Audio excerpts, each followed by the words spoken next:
Merci beaucoup cher mon public bonsoir chers téléspectateurs asalaamaaleykum mbokk yeeg xay di safoo télévision Futur Média di ko seetaan à chaque fois maa ngi leen di nuyu ku ci nekk ci turam ak santam comme ni ñu koy defee mardi bu jot nag dañuy daal leen di amal seen émission préférée émission bi nga xamante ni moom mooy càmbar lépp lu am ci biir làmb suñu sport national loolu la leen fas yéenee indil mardi bu jot alors ñëwaat nañ tey nag comme ni ñu koy defee innovation de taille lañ leen indil mardi bu jot dañ leen daal di indil li nga xamante ni moom mooy l'émission l'œil du tigre waaye nag ànd ak beaucoup d'innovation à l'intérieur ànd ak ay changements yoo xamante ni neex na leen bu baax a baax comme li nga xamante ni moom mooy seen champion waaye bala maa bàkk rubrique bu bees boobu ci biir dama bëgg rek ngeen tàccul ma bu baax ki nga xamante ni moom laa ciy àndandool dama bëgg ngeen tàccul ma bu baax ki nga xamante ni moom moo waral l'œil du tigre dama bëgg ngeen tàccul bu baax le champion S-qualité le consultant ki nga xamante ni wax dëgg fa yàlla mooy suñu ndaanaan bi ñuy décortiquer lamb de A à Z mooy Moustapha Gueye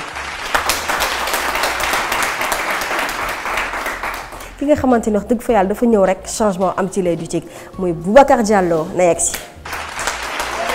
Plaisir Fama Thioune, quelle classe. Merci. Salut sister. Ça va? Très bien. Bien. T'as la pêche? Oui super. En forme. naka mu yow. maa ngi nii de sa noir baax na de. Merci. yàqoo xew mi de. ay descendre. mbaa yaa ngi ci jàmm. sant bu baax ça va tout se passe? oui tranquille. alors maa ngi nuyu bu baax a baax grand Moustapha kii moo daanu mel ni moo daan Moustapha Gueye yoo lele salaamaaleykum. mais yow tam dafa mel ni da nga jàpp forme ah. actuellement dama jàpp forme. parce que dama jóge ci préparation pendant 3 mois. dem ci géej gi. dem ci jën yi. jékki ci poids yi. dóor ci saag yi di contact ak mbëri lu ma gëj a def. pour temps yi je me sens. très bien vraiment.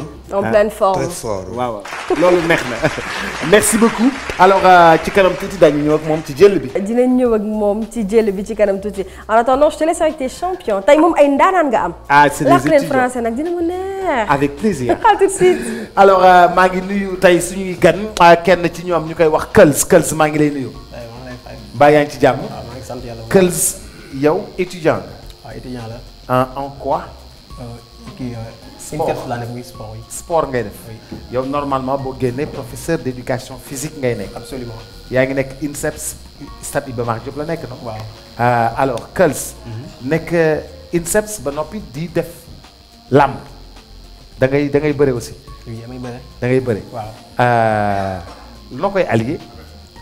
bon c'est normal parce que INSEPS boo fa nekkee sport ngay jàng. donc lamb bi sport la aussi. donc c'est normal nga mën a allier ñaar yi. mais avec une rationalité quoi en fait.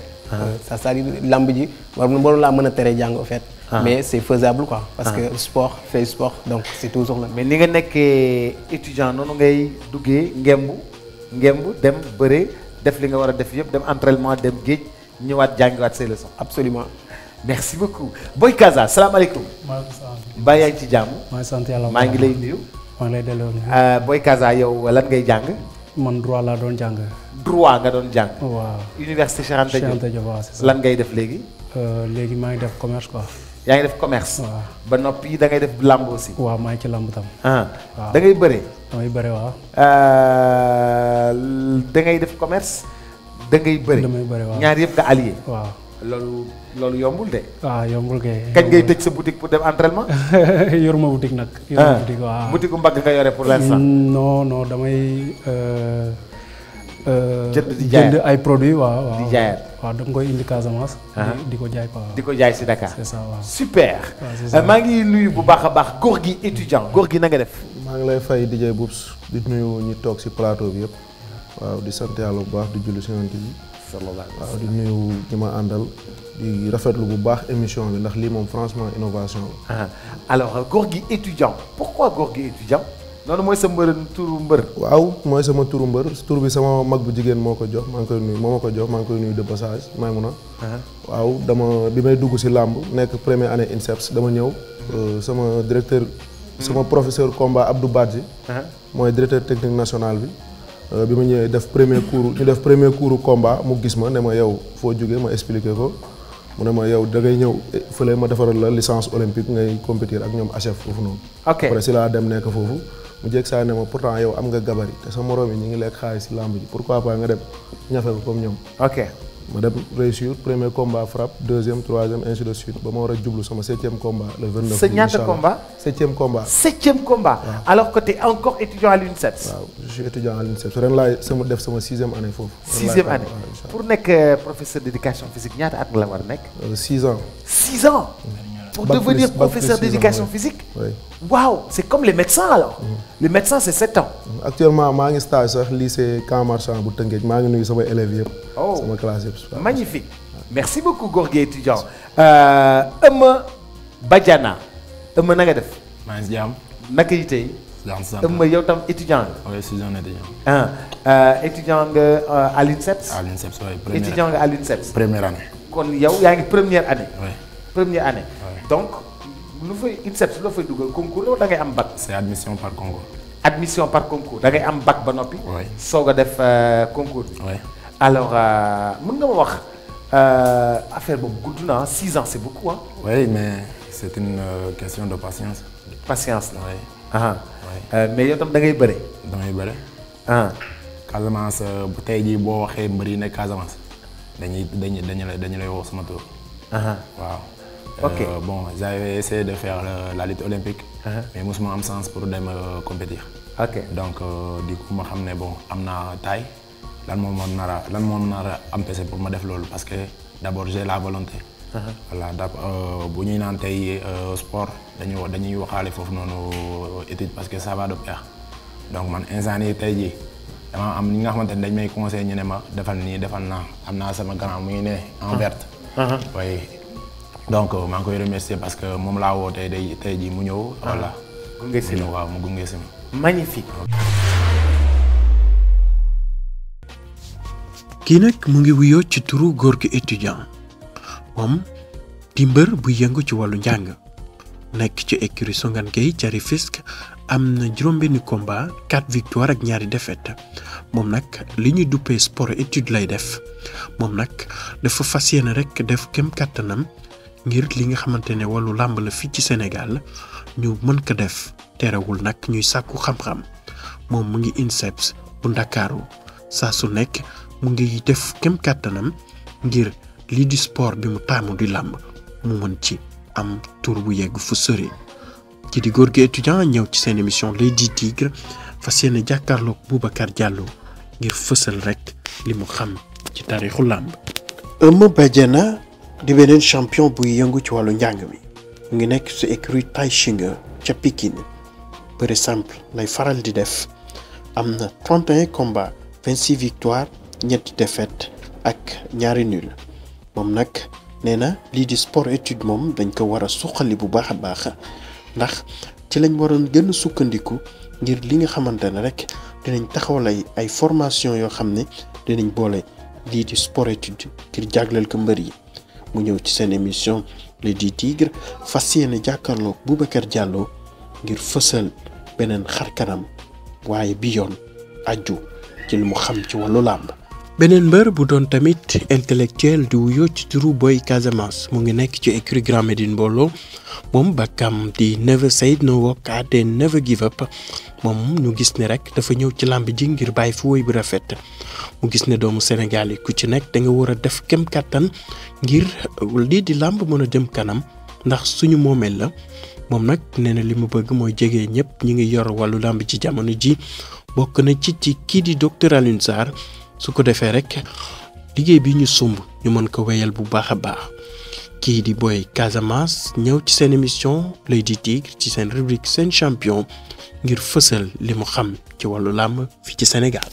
invité bii di wuyoo ci turu Kals mu ngi nekk ca INSEPS di école bi ñu ràññee ci wàllu tàggat yaram fii ci suñu réew mu ngi nekk ci écurie Bor Séréer bu Bignona moom nag bàkkam di patience ak persévérance ndaxte loolu gis na ni ci sukkandiku rek mën nga yegg fu sëri rawatina lii di wàllu sport am na fukki combat ak juróom-benn 12 victoires ak ñeenti défaite moom nag dafa bëgg rek ñu suqali bu baax a baax lii di làmb fii ci Sénégal mu ñëw ci seen émission L'Oeil du Tigre fas yéene jàkkaarloog Boubacar Diallo ngir fësal li mu xam ci taarixu làmb fii ci suñu réew.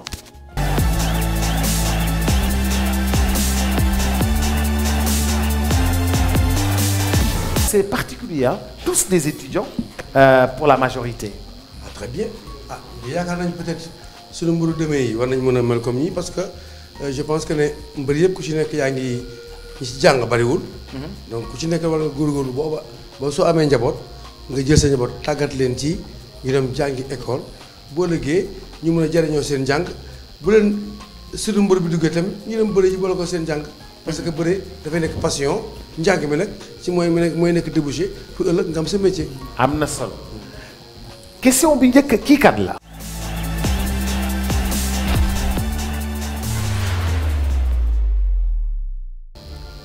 man mii dama disputé gagné mon premier combat contre Pape Sène le 4 février 2006 ci sama palmarès dama am 21 combats 18 victoires 2 défaites ak benn nul xamu leen man la kan ba tey góor gi Modou Lo.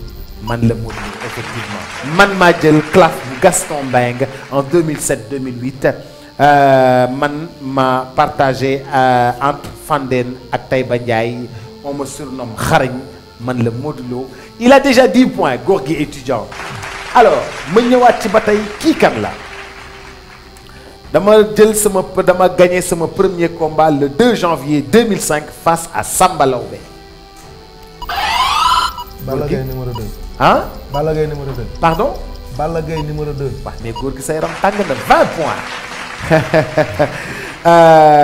moom la Balla Gaye 2 effectivement ci samay 23 combats am naa 19 victoires 4 défaites nekkoon naa fi roi des arènes de 2012 à 2014 dañ may wax le lion de Guédiawaye man may doomu Double Less man la kan man la Balla Gaye 2 man la une nouvelle société de production ñi ngi ma lancé le 18 novembre 2017. Leewtoo production. waaye yow góor gi woo sa yaram tàng na tàccu leen ma ko bu baax a baax a baax ñi ngi ma lancé effectivement le samedi 18 novembre 2017 bi ñu may lancé keroog ca lancement ba waa CNG taxawoon nañu association managers yi association amateurs yi groupe baax ak directeur général ba kan man mii maay directeur général ba maa ngi tudd Pape Thialis Faye man la kan man la Leewtoo production. C'est magnifique il a déjà 30 points góor gi il est très concentré alors kii kan la man maa daan Gris 2 en mai 2014 maa daan Ousa Sow ak assurance ak Bismindo yi oui Badiana c'est Eumeu Sène. non du Eumeu Sène maa daan Usine Doole oui Boy Kaza Forza. non du Forza maa daan Usine Doole ak Mbagnick Ndiaye maa daan oui Eumeu Reug Reug. du Reug Reug on me nomme le taureau de Mbour góor gi Bombardier. non le taureau de Mbour Boy Kaza Pakala. non Kals assurance. non man la Auguste le taureau de Mbour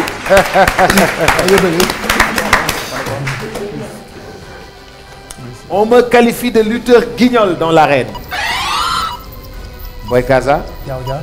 man la Yaaw Dial effectivement maa ngi tudd Ibrahima Diouf mooy sama vrai tour ci atum 2007 j'ai été reçu par le président Ablaye Wade daf ma recevoir ca palais présidentiel ba noppi it maa ngi dugg ci arène bi atum 2004 gaynde moom moo njëkk a am jafe-jafe ak man ndax moom laa njëkk a jàpp dóor ko dóor yu métti métti Birahim Ndiaye moo ma repéré ci mbapat boo xam ne feu tubaabu joor moo ko doon def nekkoon na apprenti car rapide man la kan man la Yaaw Jaal kii kan la nekkoon na capitaine bu équipe nationale de lutte ca Tolak 2016 au Niger man la kan Boy Kaza Reug Reug effectivement 10 points Boy Kaza ah ma Moustapha ma bëggoon a taxaw góor gi étudiant jël na 30 points Boy Kaza 20 points Kals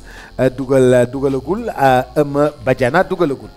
waaw normalement nag favori bi ci booy xool ci 4 candidats yi góor gi étudiant la parce que moom il est dans l'arène et puis écurie bu nekk Tëngéej la war na xam cosaanu làmb te gis naa ne ku concentré wu la ci li muy def Boy Kaza nag mu ngi koy talonné moom tamit ah xawoon timide au début. Kals bouge un peu waaye ah Badiana yëngul tuuti nag quand même waa Pikine tamit xam naa ne ah làmb yàgg na fa ah il faut que ça bouge ah. Inch'Allah ça va bouger j'en suis sûr bi yoon damay ñëw ci turu mbër mi ak écurie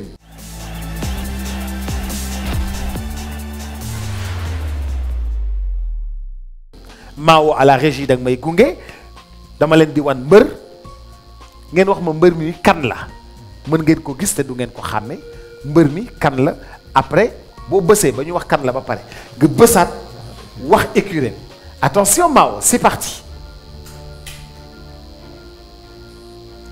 mbër mi kan la.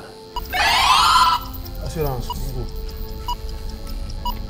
dëgg la góor gi étudiant mbër mi assurance la. ban écurie la bokk kii tàkkale mooy Boy Kaza Boy Kaza. Mbour ah. écurie Mbour montagne. Mbour écurie Mbour. montagne. amul keneen ku wax dama lay may kon 10 points écurie Mbour. montagne. Mbour Géej. 10 points. attention ñu dem. ku tàkkale góor gi étudiant kii kan la. Balla Diouf. Balla Diouf. kuy bësaat. ban écurie la bokk.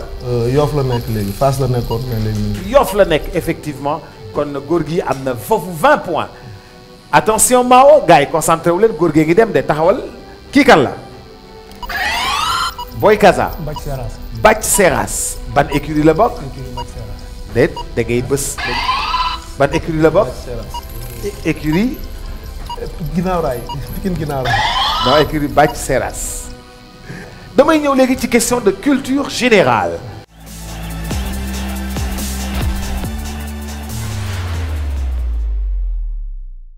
alors question de culture générale en tant qu'étudiant dina leen soxal bu baax a baax a baax en quelle année le Sénégal a eu son indépendance.